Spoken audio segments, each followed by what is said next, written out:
cantar canções de fé.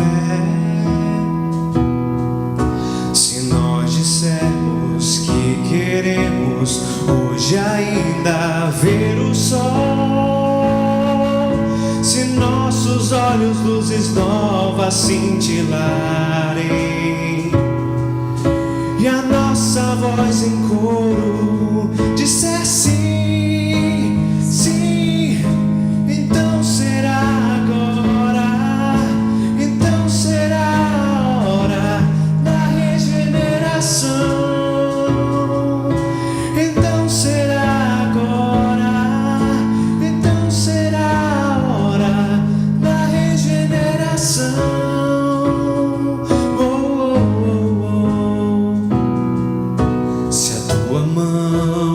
Estiver na minha mão e o nosso coração cantar canções de fé, se nós dissermos que queremos hoje ainda ver o sol, se nossos olhos luzes novas cintilarem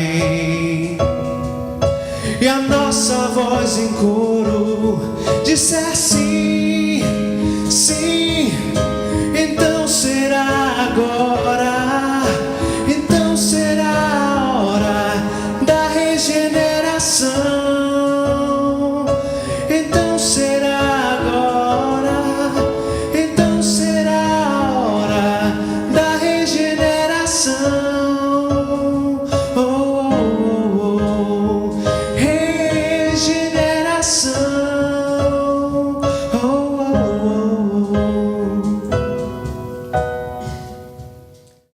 Nas páginas do Novo Testamento, nós encontramos relatos de pessoas que conheceram Jesus e mudaram completamente a maneira de ser e de proceder. E isso nós consideramos conversão. Os dicionários da língua portuguesa trazem como sendo conversão a mudança de credo religioso. E todos pensam assim, mesmo dentro do espiritismo. Alguém saiu de uma religião, foi para outra, é um convertido. Se converteu.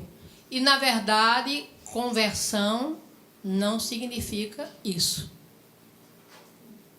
Nós entendemos como conversão, mudança de comportamento, de atitudes internas, de caráter, a maneira de ser e de proceder.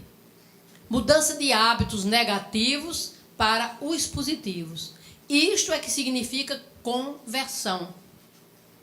Quando Saulo de Tarso foi denominado o convertido de Damasco, ele foi assim denominado, não foi porque ele deixou o credo judaico e aderiu aos ensinamentos de Jesus. Ele foi denominado o convertido porque mudou completamente a sua maneira de ser e de proceder. Mas nós vamos recordar algumas das pessoas que estão no Novo Testamento que mudaram de conduta e que são consideradas convertidas. Embora exista em Atos dos Apóstolos, o evangelista Lucas, que fez o relato de Atos dos Apóstolos, dizendo que foram muitos os que se converteram com Jesus. Mas no Novo Testamento nós encontramos apenas 4 pessoas que conviveram, que conheceram, que ouviram os ensinamentos de Jesus e mudaram completamente. Nós vamos começar recordando a mulher adúltera. Existia uma lei mosaica, que a mulher que fosse pega em adultério, ela seria apedrejada até a morte. Existia já no Decálogo o mandamento não adulterarás.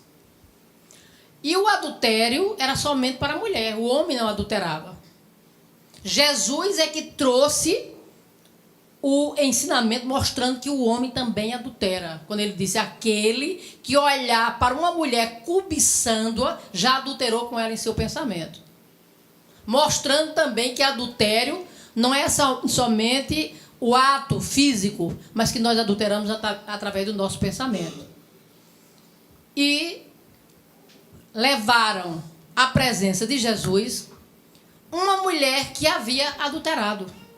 Ele estava no templo, fora do templo, no pátio, pregando, conversando com as pessoas, quando os homens do Sinédrio lhe trouxeram uma mulher que foi pega em adultério.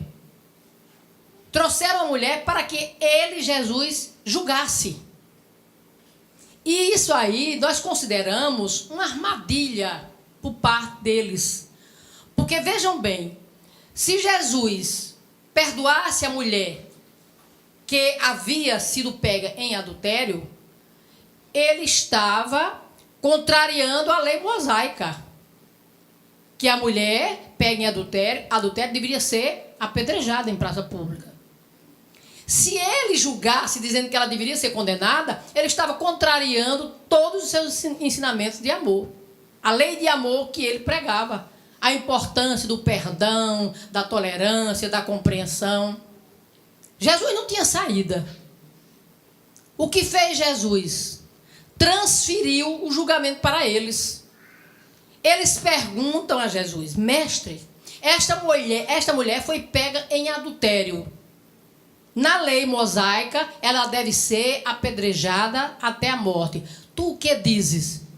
E aí Jesus, em vez de responder, baixou-se e começou a escrever no chão com o dedo. Ninguém sabe até hoje o que é que ele escreveu, mas ele começou a escrever, não dando atenção à pergunta deles. Aí eles insistem. E aí Jesus levanta-se e transfere o julgamento para eles, dizendo, aquele que estiver sem pecado, que seja o primeiro a tirar a pedra. Mostrou que adultério não é só a infidelidade da mulher para com o homem, mas toda infração à lei de Deus. Aquele que estiver sem pecado. Então nós somos adúlteros, porque somos infiéis a Deus. Porque transgredimos as leis divinas. Mas aí o que aconteceu? Quando Jesus disse, aquele que estiver sem pecado, seja o primeiro a tirar a pedra, eles foram saindo. Isso é um relato exclusivo de João, o evangelista. A começar pelos mais velhos. Isso significa que os mais velhos são mais pecadores. É o que dá a entender. Pois é. Ou então tiveram mais tempo para pecar. E no final, Jesus voltou a escrever no chão. Quando ele levantou, estava ele e a mulher. Aí ele pergunta para a mulher, ninguém te condenou? Não, Senhor. Nem eu tampouco te condeno. Vai e não tornes a pecar. Bom, aqui é um relato que não fala em nenhum tipo de conversão. Mas os evangelhos apócrifos trazem que aquela mulher, vendo a morte à sua frente, depois que recebeu de Jesus o perdão pelo seu ato e todo o seu amor, mandando que ela continuasse a vida e não pecasse mais, ela saiu de Jerusalém, onde morava, e foi para uma cidade, e nesta cidade ela passou a trabalhar em um albergue, cuidando das pessoas desamparadas, dos doentes, dos abandonados, dos filhos do Calvário. Se doou completamente, ajudando aos desconhecidos, fazendo bem, amando, porque foi isso que ela entendeu em Jesus.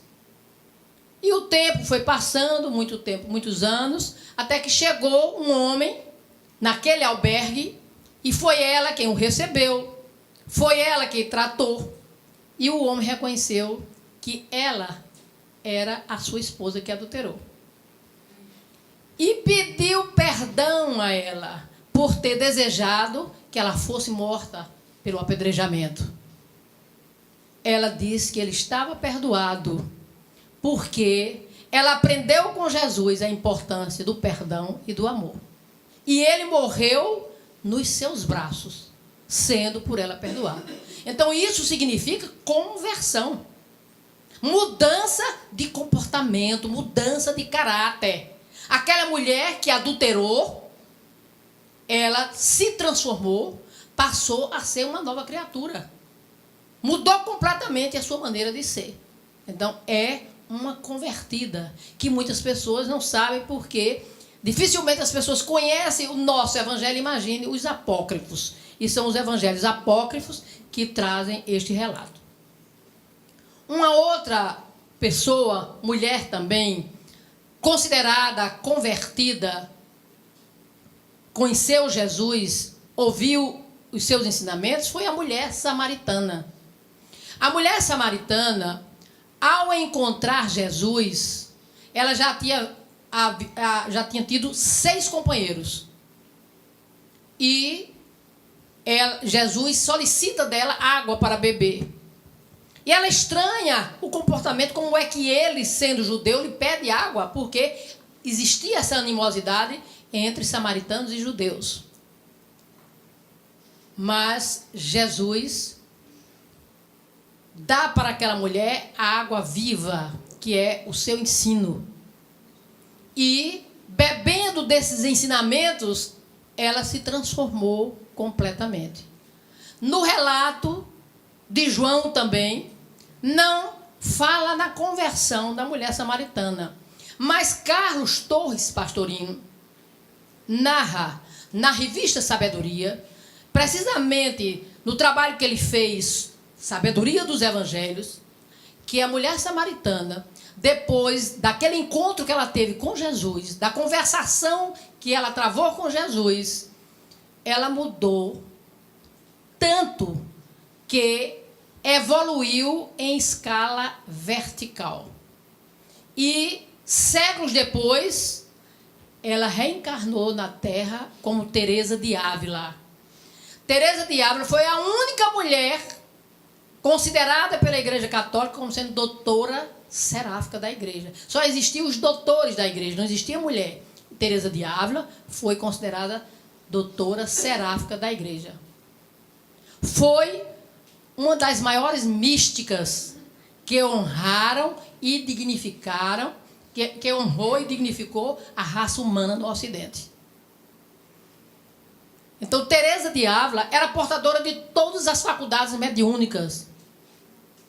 Ela tinha diálogos com Jesus. E há um fato bem interessante, narrado até por Chico Xavier, que um dia ela foi atravessando um riacho e houve uma enchente. Na mesma hora que ela ia atravessando aquele riacho, houve uma enchente e ela só não morreu porque pegou numa árvore, num galho de uma árvore. Aí, naquele momento, ela viu Jesus. Aí, Jesus olhou para ela e disse: está vendo, Teresa, como eu trato os meus amigos? Aí ela disse: por isso, Senhor, que o Senhor tem tão poucos. E ela dialogava com Jesus. Mas era um espírito de alta evolução. Um espírito que se iluminou porque encontrou Jesus, conversou com Jesus, absorveu o seu ensino. Absorver o ensino representa interiorizar e botar para fora na prática. Não adianta estudar, decorar e não vivenciar. Quanto mais conhecimento, mais responsabilidade. Então, nós consideramos também a mulher samaritana como sendo uma convertida. Se converteu, se transformou e evoluiu a partir do encontro com Jesus como em escala vertical. E voltou como sendo a Teresa de Ávila, essa doutora seráfica da Igreja Católica.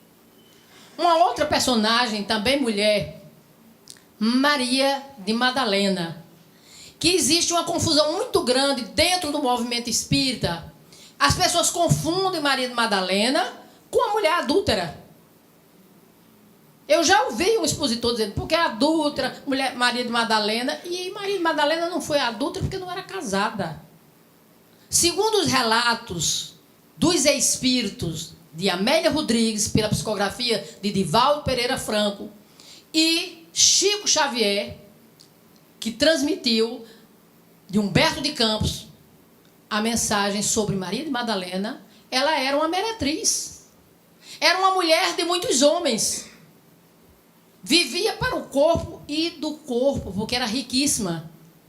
Muito bela. Abandonou a família e se envolveu com essa vida de meretriz. Mas ela ajudava muita gente. E um senhor que ela ajudava, pobre, veio dizer para ela que existia um profeta que falava de amor, que não discriminava as pessoas, que ajudava todos, que ela deveria ir conhecer aquele homem. E ela foi escutar Jesus em Magdala pela primeira vez. Ficou deslumbrada com as palavras de Jesus. Ficou encantada com tudo que ele falou. Chorava profundamente, porque as suas palavras tocavam o íntimo do seu ser. E ela desejou ter uma conversa mais próxima com Jesus. Ela queria saber de Jesus se Deus aprovava uma meretriz como ela ser uma seguidora dele. Aí ela soube que Jesus estaria na casa do fariseu Simão, em Naim. Ia para uma refeição. Ela tomou um vaso de alabastro, colocou um perfume e foi até a casa de Simão, o fariseu. E chegando lá, adentrou a casa e se colocou de joelho aos pés de Jesus, começou a chorar, lavando os seus pés com as suas lágrimas e enxugando com os seus cabelos.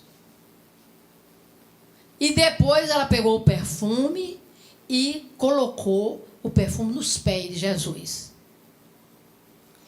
O dono da casa, vendo aquela mulher conhecida de todos, sabiam quem ela era, que era uma pecadora, e segundo o evangelista Lucas, além de ser uma meretriz, ela era dominada por 7 espíritos. Eu não sei como ele soube disso. Que ela era dominada por 7 espíritos. Está lá no evangelho, Lucas narrando isso. Só ele narra. Que era dominada por 7 espíritos. Então, quando o dono da casa, Simão, o fariseu, viu aquela mulher, aí começou a pensar que Jesus não era profeta. Porque se ele fosse, pelo menos profeta, saberia quem era aquela que estava ali. E aí, Jesus, captando o pensamento dele, disse: Simão, tenho algo para lhe dizer. Pois não, Senhor. Um credor tinha 2 devedores. Um lhe devia 500 denários e o outro 50 denários.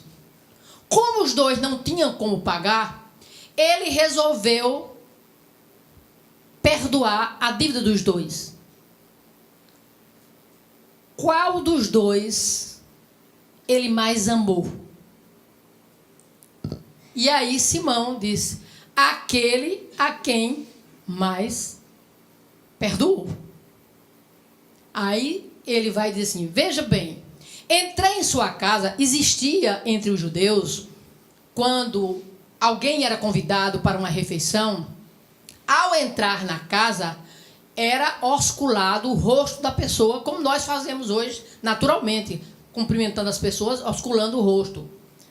Depois, os servos lavavam os pés do convidado. E o dono da casa ungia a cabeça com um óleo. Aí Jesus disse para ele: entrei em sua casa e não me osculaste. Não deste água para lavar os meus pés. E nem ungiste a minha cabeça com óleo. Esta mulher, desde que chegou, que lava os meus pés com as suas lágrimas, enxuga com seus cabelos e ungiu os meus pés com perfume. Portanto, os seus pecados estão perdoados, porque ela muito amou. O amor de Maria de Madalena não é amor de mulher para com o homem, não. É amor integral. É amor pleno. É amor sem nenhum condicionamento. Amor sem querer receber nada em troca. E João, o evangelista, não é João, é Pedro, que diz que o amor cobre uma multidão de pecados. Mas esse amor real, esse amor pleno, esse amor total, ela amou plenamente a Jesus.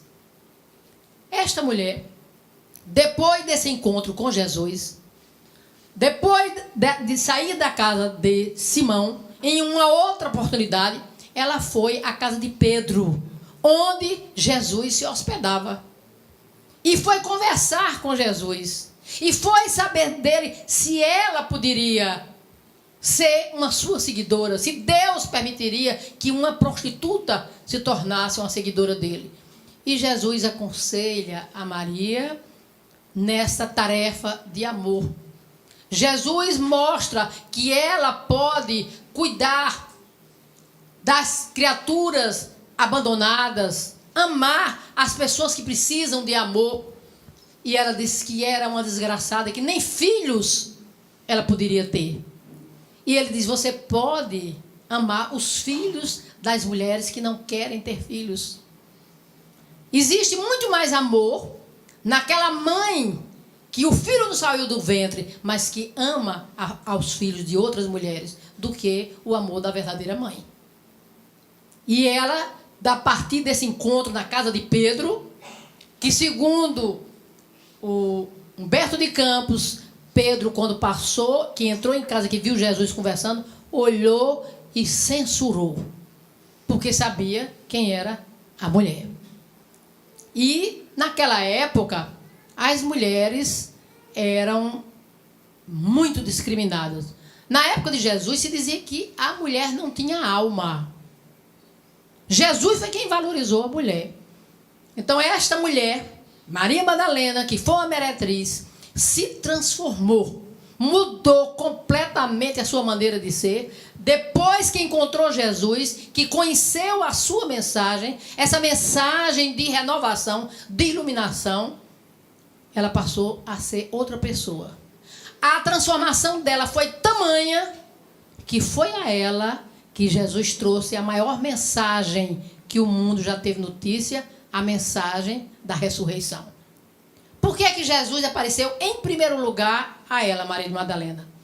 Para valorizar a importância da conversão, da mudança de dentro, da renovação das criaturas. Por isso que, em vez de ter aparecido em primeiro lugar a mãe dele, porque muita gente diz que Jesus quis valorizar a mulher, aparecendo a Maria de Madalena. Mas a mãe dele era mulher, e ele apareceu a Maria Madalena, porque ele quis mostrar para nós, trazer esta mensagem de importância da renovação interior, da conversão, que é essa mudança de atitudes internas, essa mudança de comportamento, de caráter. Foi isso que Jesus quis transmitir para nós, aparecendo em primeiro lugar a Maria de Madalena. Mas existe um outro personagem no Novo Testamento que também foi denominado, considerado um convertido. Zaqueu. Zaqueu era chefe dos publicanos. Chefe por quê? Naquela época, os homens afortunados compravam do governo o direito de cobrar os impostos. E o governo autorizava que eles pagassem ao tesouro a importância determinada e ele ficasse para cobrar das pessoas em particular e tirar o que era dele. Só que ele contratava aquele grupo de homens para cobrar os impostos, e eles cobravam os impostos além do que era estabelecido. Então eles foram considerados como ladrões, como pecadores, as mais vis das criaturas. E Zaqueu era um desses, o chefe, porque comprava. Podia comprar de um distrito e de uma cidade inteira. Zaqueu morava em Jericó e era conhecido como um homem muito rico. Um dia, ele soube que Jesus estava adentrando a sua cidade, Jericó. E ele deve ter ouvido falar de Jesus para ter vontade de conhecê-lo. Ele queria conhecer Jesus. Mas quando ele viu a multidão, e ele sabia que era de estatura muito baixa, reconhecia o seu tamanho, ele não tinha condições, olhou a multidão grande, ele não vai dar para ver. Correu e subiu a uma árvore, um sicômoro. Era uma árvore esgalhada, porque ele sabia que quando Jesus fosse atravessar a cidade, passaria por ali. E dali onde ele estava, dava para ver Jesus. Então ele ia ver Jesus de perto. Só que Jesus passou embaixo, olhou para cima e disse: Zaqueu, desce daí, que hoje eu vou me hospedar em tua casa. Foi muito mais do que Zaqueu esperava, do que ele desejava. Então Zaqueu desceu e o povo que estava ali, a multidão que estava ali, todo mundo censurando, porque Jesus ia se hospedar na casa de um pecador, de um homem de má vida. Mas Jesus não dava atenção a esses comentários negativos. Foi com Zaqueu. Quando chegou à frente da casa, ainda com muitas pessoas presentes, Zaqueu disse para ele: Senhor, vou dar a metade dos meus bens aos pobres, e se lesei alguém, pagarei quadruplicado. O pagamento quadruplicado também era lei mosaica. Isso está em Êxodo, no capítulo 21. A pessoa que enganasse a outra e descobrisse, pagaria 4 vezes mais daquilo que ele tirou. E se ele propôs pagar quadruplicado a quem ele lesou, é sinal de que isso acontecia. E aí Jesus olha para Zaqueu e diz assim: a salvação entrou nesta casa. Hoje a salvação entrou nesta casa. Quando Jesus diz hoje a salvação entrou nesta casa, ele não estava se referindo à casa onde Zaqueu morava, com os familiares, mas à personalidade de Zaqueu, onde o Espírito habitava. Porque Pedro chama o nosso corpo de tenda do Espírito. Então, o nosso corpo é a morada do Espírito. E Jesus fala aqui da casa, não onde Zaqueu morava, mas do Espírito. A salvação entrou nesta casa. Que ele veio para salvar os que estavam perdidos. Então, Zaqueu se propôs a dar metade dos bens e reparar o que ele fez de errado, pagando a quem ele enganou quadruplicado. Jesus sentiu naquele homem uma transformação, uma mudança imensa. Aquele homem rico desejou lhe conhecer e se propôs a fazer isso só em Jesus querer se hospedar em sua casa. Só em conhecer Jesus foi uma mudança muito grande na vida de Zaqueu. Depois, Zaqueu, a transformação foi tamanha que ele substituiu Judas no colégio apostólico com o nome de Matias. Tal foi a sua mudança interior. Carlos Torres Pastorino, que fala a respeito desta transformação de Zaqueu, ele diz que nós, seres humanos, os cristãos de um modo geral, que desejem encontrar o Cristo Não a personalidade de Jesus, porque isso para nós é impossível hoje. Jesus não está mais entre nós. Jesus como ser humano. Mas o Cristo, essa luz que habita nele e habita em nós, está em todos. E se nós desejarmos que esse Cristo desabroche, e se nós quisermos que esse Cristo passe a falar através de nós, nós devemos seguir os passos de Zaqueu. Como? Em primeiro lugar, devemos querer conhecer Jesus. Como Zaqueu, precisamos conhecer Jesus. Conhecer Jesus não significa conhecer a pessoa de Jesus, mas conhecer o seu ensino, porque Jesus personificou a sua doutrina. Todas as vezes que nós encontramos Jesus no Evangelho falando dele e nele, não é da pessoa dele, mas é do seu ensino, do seu Evangelho. Precisamos, em primeiro lugar, conhecer Jesus, conhecer o seu ensino, para que esse Cristo que está em nós desabroche e possa se manifestar através de nós. O outro passo, não apenas querer conhecer, mas se esforçar. Zaqueu não ficou de braços cruzados esperando que Jesus fosse até ele, não. Zaqueu correu, se esforçou, subiu a árvore, porque desejava conhecer Jesus. Assim deve ser a nossa conduta, para que o Cristo se manifeste através de nós. Nos esforçarmos. Subir a árvore significa elevar as nossas vibrações. Somente elevando as nossas vibrações, nós teremos condições desse Cristo se manifestar. Reconhecer a nossa pequenez, porque Zaqueu reconheceu que era pequeno, que não tinha condições de encontrar Jesus, de ver Jesus, por causa da sua estatura. Então reconheceu a sua pequenez. É isso que nós devemos fazer.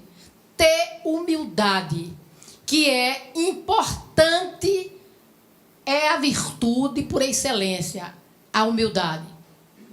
Reconhecer a nossa pequenez, os nossos defeitos. Sabemos que somos ainda seres pequenos em evolução, mas que com certeza um dia teremos esse grande encontro com esse Cristo que está dentro de cada um de nós. E o outro e o último passo é o desapego. Zaqueu demonstrou desapego, dando a metade dos seus bens. Não é que a pessoa, para ter esse encontro com o Cristo, precisa de pegar todos os seus bens e distribuir com os pobres. Mas é não ter apego às coisas que possui. Porque, infelizmente, nós ficamos dominados por tudo aquilo que possuímos. E aí, em vez de possuirmos, somos possuídos por aquilo que possuímos. Essa está a nossa dificuldade, o apego. O apego ainda é uma grande fraqueza do ser humano. Nós sofremos quando uma pessoa desencarna. É um sofrimento terrível. Por quê? Porque nós somos apegados. Nós temos apegos às pessoas. A gente diz assim, meu filho, minha esposa, meu marido, tudo é nosso e ninguém é de ninguém. Nós estamos aqui na Terra passando uma temporada. Noutra existência, vamos voltar em outra família, até em outro país, com outras pessoas. Então nós nunca deveríamos dizer, é meu filho, é minha esposa, é meu marido, porque nada é nosso, mas nós dizemos que é. Porque isso é apego. E somos dominados por tudo. Pelos haveres, pelas joias, por tudo que nós possuímos. Então, esse é um passo dificílimo de ser dado para ouvirmos a voz do nosso Cristo interno, nos advertindo, nos orientando, nos esclarecendo. Essa voz interior que nos mostra a rota, que nos mostra o verdadeiro caminho. Mas existe uma outra personalidade que nós falamos inicialmente, que não conheceu Jesus, que não ouviu Jesus, mas que foi considerado um dos maiores convertidos que foi Saulo de Tarso. Saulo foi o maior perseguidor dos cristãos, daqueles que seguiam a Jesus. Saulo se dirigia a Damasco para prender e executar Ananias, que era um seguidor de Jesus e que foi o fundador da igreja mais jovem de Damasco, a igreja cristã de Damasco. E ele, de posse da carta branca da sua instituição religiosa, política, foi para prender Ananias. Só que no caminho, ele foi envolvido por uma luminosidade que o ensangueceu. Caiu da montaria e ouviu uma voz que dizia: Saulo, Saulo, por que me persegues? Até quando temas em fugir? E ele pergunta: quem és tu, Senhor? Que queres que eu faça? Aquele homem orgulhoso, prepotente, que mandava matar os cristãos, que não só matou Estevão, que foi o primeiro mártir do cristianismo, mandado a ser apedrejado por ele, por Paulo, como Saulo. Ele entrava nas casas, isso está em Atos dos Apóstolos, também escrito no livro Paulo e Estevão por Emmanuel, muito bem escrito por Emmanuel. Mas em Atos dos Apóstolos, quem quiser ler, veja lá. Ele adentrava a casa dos seguidores de Jesus, prendia e executava mães, pais, filhos, as famílias cristãs. Foi um dos maiores perseguidores. Mas ao conhecer Jesus, Paulo se transformou completamente. Passou a ser uma nova criatura. Mudou os seus hábitos, de hábitos negativos para hábitos positivos. Passou a ser o maior divulgador do Evangelho de Jesus. Foi ele responsável pela fundação de todas as igrejas cristãs no estrangeiro. Foi ele o fundador, responsável pela fundação das igrejas. Por isso ele foi denominado o apóstolo dos gentios. Os gentios são os estrangeiros. E ele fundou várias igrejas. Igrejas não significa templo. Muita gente pensa que igreja é a igreja católica, é a igreja protestante. Não. Igreja é reunião de pessoas. É tanto que tem uma epístola dele que ele escreve a Fenelon, dizendo assim: como vai a igreja que está em sua casa? Então, a igreja que está em sua casa é um grupo de pessoas que se reunia na casa de alguém, ou na casa de Fenelon, nessa que ele escreveu, para estudarem a mensagem de Jesus. Para discutirem como proceder com os ensinamentos de Jesus. Então, ele foi quem transmitiu para nós toda a mensagem de Jesus. Graças a ele, como Paulo, nós hoje conhecemos o Evangelho, porque foi ele o responsável pela divulgação do Evangelho. E como divulgador do Evangelho, sofreu terrivelmente. Foi apedrejado, foi criticado, tudo de coisa ruim fizeram com ele quando ele estava divulgando o Evangelho de Jesus. E ele não desistiu e terminou preso em Roma, decapitado. E preso em Roma sem receber nenhuma visita, nem um abraço de solidariedade, nem uma visita de uma pessoa amiga. Mas mesmo assim, ele morreu feliz, porque conheceu Jesus, que mudou a sua vida. Então nós hoje, que somos espíritas, temos em nossas mãos essa doutrina consoladora, que é Jesus de volta. Não se iludam, o Espiritismo é Jesus de volta. E a doutrina espírita dá para nós essa condição. Ela tem essa força granítica de renovação das almas. Absorvendo os ensinamentos da doutrina espírita, colocando em prática o Evangelho de Jesus, como ele nos solicitou, com certeza nós seremos convertidos, pessoas transformadas, pessoas que conheceram Jesus e mudaram a maneira de ser e de proceder. Então, vamos agradecer a bênção de conhecermos a doutrina espírita, de estudarmos essa doutrina consoladora, que não somente consola, mas, sobretudo, esclarece as nossas almas. Que Jesus abençoe os nossos passos, que desperte cada vez mais as nossas consciências, para que possamos caminhar e sermos também, como todos aqueles que se converteram, que nós possamos também sermos um dia pessoas convertidas, aquelas que conheceram Jesus e se transformaram. Graças a Deus.